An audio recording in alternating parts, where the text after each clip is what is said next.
Hello and welcome to another Major Market Movements End of the Week Market Review for October 9th, 2015.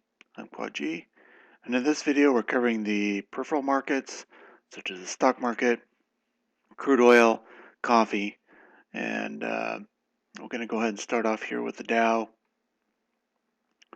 We've got this trend line here, which clearly busted through. Rule of 4 breakout, it looks like. Tested once, twice, 3 times, breakout on the 4th time. So I do think there's still some more momentum here that could come up and possibly fill in more of this manic drop that originated really all the way up here at about 17,500. Also, this the next primary downtrend line, and this is the last primary downtrend line, the most important, is currently sitting up here at about 17,825. So that's another key trend line that we're going to be paying attention to if the price continues to barrel on higher. Also, this is a manic drop that occurred back here in July. And just a quick shot down that never was back tested, never was filled. So that's another key spot that the market may be trying to come up to fill. And that's up there at about the 18,000 level. Also want to point out on the Dow here, the 200 DMA, this red line here, is sitting above at 17,594. That's another key level of resistance to pay attention to and see how the market reacts to it. So all those points are a few hundred points higher. So I think it's best to hold off at this point in time and allow the market to edge on higher if it wants. There is a chance that this market could top out fairly soon and come back here, maybe backtest this breakout point of this trend line, and that breakout was at about 16,666, something like that, 16,660. Could backtest that point and then shoot up higher from there. Last week we had the hammer candle. Definitely see some follow through this week. And also this week closes above this previous bearish candle on the weekly, which set a key top there at 16,933, and we're clearly above that level with this weekly close. So that's very bullish and allows for more upside. Also, this week closes in the top 10% of the weekly range, so it gives us about an 85% probability that we'll continue to see prices move up higher next week. And the EWO on the daily here, we're getting a positive divergence on the top side as we see higher highs in the oscillator compared to this last swing high all the way back here and here. So that's telling us that there is a potential for some more room to the upside until we build another negative divergence somewhere up here. The RSI comes up, the price comes up there and causes the RSI to breach the 60 level. We're sitting at about 62. The highest we've been in a while, since all the way back here, since looks like March of earlier this year. So it allows for, since we're above 60, it does allow for possibly some more higher highs, maybe come up to test the 70 level again. The weekly Dow is still open to the downside, but you can see the histogram bars are shrinking, pulling in the signal line up towards the baseline. So this is contracting. On the daily, we're open to the upside. So that's bullish. So overall picture for the Dow is looking bullish here. Doesn't mean that in the short term we couldn't see a pullback. Just to backtest that breakout level. But from there, this run may be interested in cleaning up some business, doing some backfills and some backtesting, some key resistance points. So, and there's really nothing here to suggest that we've got a turnaround. So I think it's best to just allow it to nature to take its course, see this price come up, and then watch for topping action later on, possibly in the latter half of the month going into last week. I suspect we could top out there, or maybe even the first week of November, somewhere in that time frame. All right, let's move on to crude oil.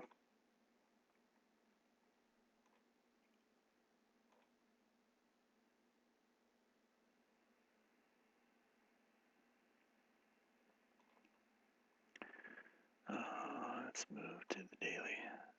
All right, so the day closes as a inverted hammer candle that's bearish and sets a key top at the high of 50.93. So I think that from this, the market could come back and maybe back test this breakout point down here at about 46, 47, somewhere in there in a corrective move. And then from there, maybe another push higher.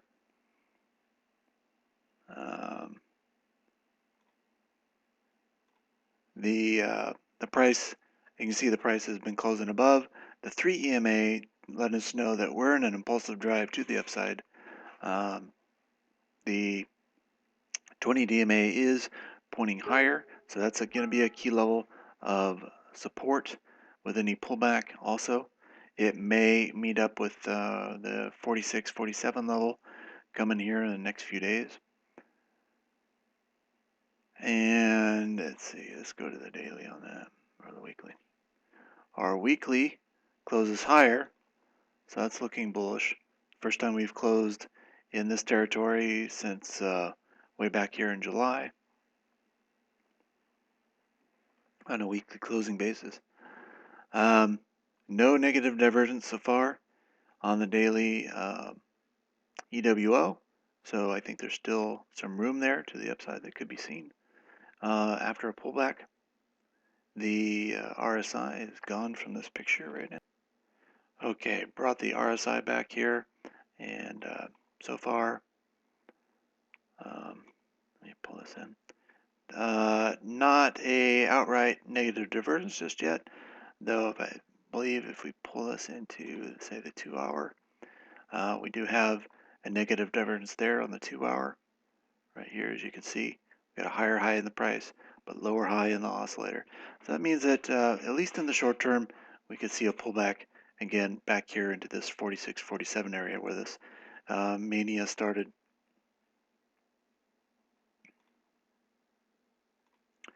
But from the daily perspective, since there's no negative divergence there just yet, I think we could see several more days ahead where one could be built up. Plus, there's this trash to the downside, this manic drive and gap, all the way back up here at the 55, 56 level. And I think the market may be interested in filling that up in this particular run to the upside. The MACD is open to the upside on the daily, and on the weekly, it just ticked over into the upside there as well. So that's bullish. So overall picture is bullish, though with this inverted hammer candle today, I do think that could be the start of a pullback down to the 20 DMA, somewhere in the 46, 47 area. And then from there, we could see a bounce to higher highs yet to come. All right, let's move to the LA wave charts here. All right, it's taking a look. Let's get back here to the Dow. We had this double shouldered head and shoulders pattern that played out nicely, shot to the downside, but so far this does not look like a very complete impulse with a 5-wave move.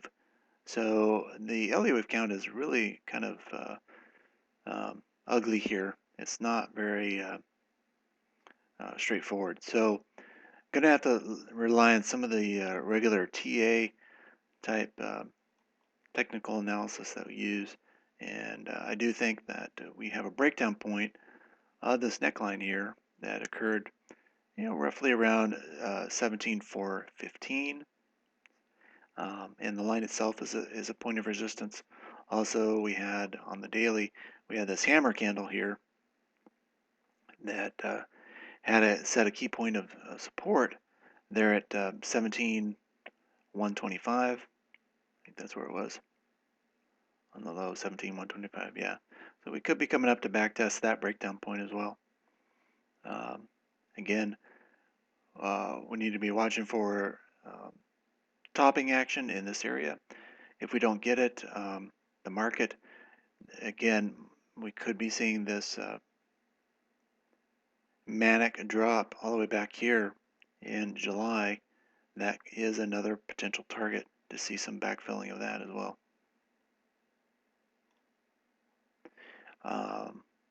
Here's the 200 DMA on this blue line here, and also this orange trend line, which was a key level of support. We saw that breakdown right there, and so that breakdown point is at about 17,354. So we build up this cluster of resistance points, starting at about 17,125 all the way up to about 17, or basically the 200 DMA, which is sloping to the downside here. So somewhere in this like 400 point range, there's another chance of some topping action.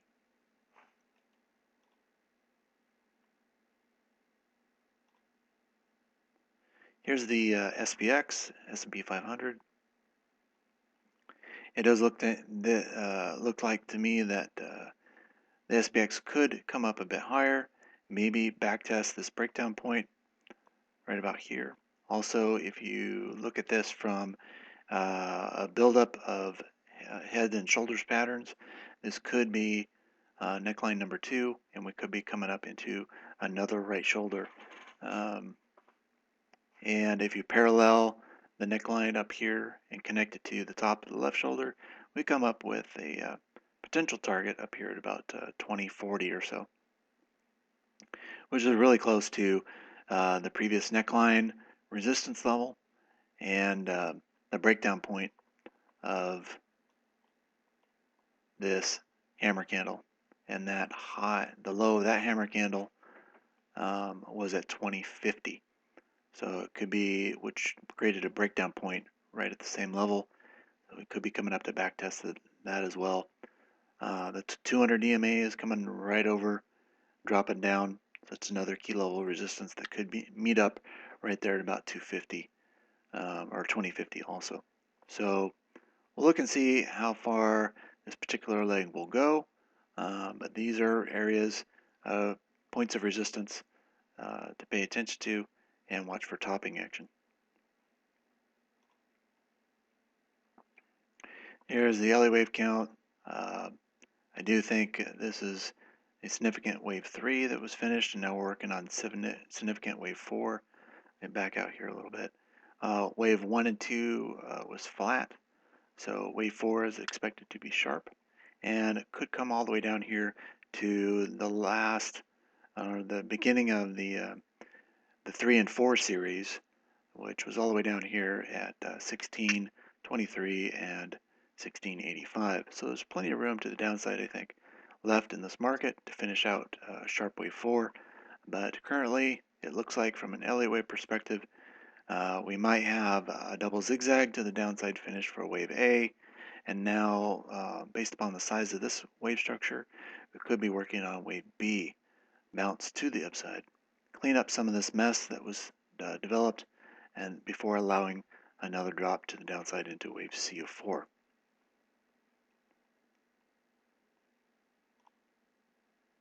Here's a closer view of going up into wave C orange, which if we go back here, this is wave C orange of B.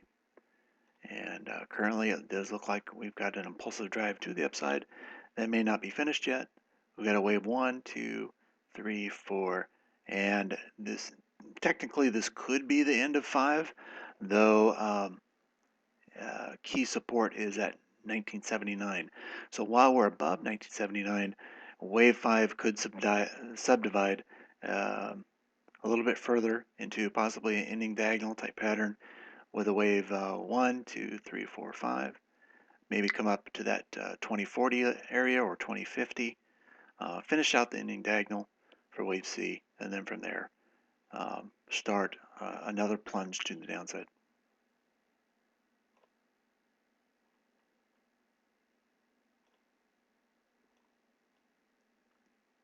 All right, so here is another look at NASDAQ. It's currently beating its head up against this blue trend line here that's been tested multiple times now, once, twice, 3 times, 4 times, no, a 5th time. So we got a potential rule of 4 breakout here, though the LA wave pattern does suggest the end of a 5th wave could be coming up here, 5th wave of C, and allow for a larger drop. So we've got a confluence of different technical analysis right at this point. Yes, it could go higher. Yes, it could go lower. Yeah, you could set up a straddle position if you wanted to. There is a nice looking left shoulder, right shoulder, head and shoulders pattern here. That's good while the price is below 44.50. But right now, there's nothing here on a daily basis to suggest that there's a top right at this point in time. No hammer candle, outside key reversal, nothing like that. So I think it's best to leave it alone. If we do get an impulse down that challenges or exceeds 42.73, that may be a really good indication that we have in fact topped here, and we look for maybe a bounce up into a smaller right shoulder of a head and shoulders pattern again, and then before seeing another plunge to the downside. However, solid break above the blue trend line on a daily closing basis um, could generate that rule of 5 breakout, and we do have this manic drop, just like the Dow, all the way back up here in late July, that the market may want to come up here to try and fill, just to clean up its mess. All right. BKX is looking far more bearish than the rest of the market at this point. We've got wave 1, wave 2, 1, 2, 3, 4, and still working on wave 5 to the downside of 3. And it looks like it's got a ways to go still. Currently, right now, as I zoom in on this, um, wave 2 expanded flat could be finished. We do have the outside key reversal, a double actually, where this candle engulfs the previous 2 positive candles, setting a key high at 71.84.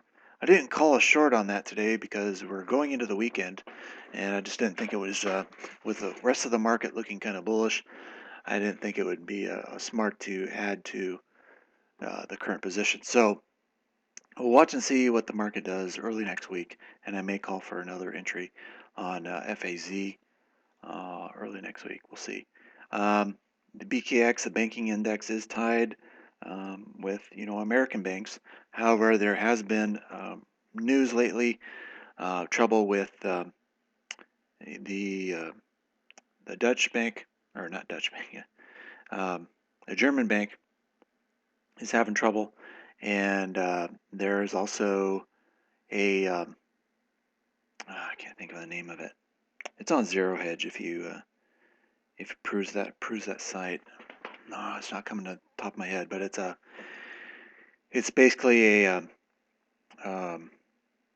commodity firm that is having some trouble, and maybe various different banks have ties to it, and it is a source of contagion that could spread, and it could spread even into the banking sector here in the United States as well. So um,